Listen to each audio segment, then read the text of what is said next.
Login failed on EquityMultiple App Fix. You open the EquityMultiple app, excited to check your investment returns, but instead of loading your dashboard, the screen flashes login failed. Annoying, right?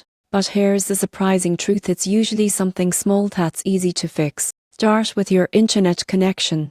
EquityMultiple needs a secure and stable signal to verify your credentials. Try switching from Wi-Fi to mobile data or turn airplane mode on and off to reset the connection. A simple network refresh often fixes the issue instantly. Next, make sure your app is updated. Go to your App Store or Google Play, search for EquityMultiple, and tap Update if available. Outdated app versions can lose compatibility with the platform's login system, leading to failed attempts. Now, double-check your login credentials. If you use a password manager or autofill, type your details manually instead. Many users accidentally log in with old or saved credentials. If it still doesn't work, tap Forgot Password to reset it. If you're still stuck, clear the app's cache. On Android, go to Settings, Apps, EquityMultiple, Storage, Clear Cache. On iPhone, delete and reinstall the app. It clears out temporary files that may be causing errors.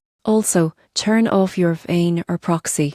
EquityMultiple often restricts logins from masked or foreign IP addresses for security compliance. Once disabled, the app should connect smoothly. Finally, if none of these work, it might be a temporary issue with EquityMultiple servers. Try logging in through the website. If that fails too, just wait 10 to 15 minutes and try again. So, if you see login failed on the EquityMultiple app, don't panic. Just follow these easy steps: check your connection, update the app, verify your credentials, clear your cache, and disable your VPN. With these quick fixes, you'll be back monitoring your investments and financial growth in no time.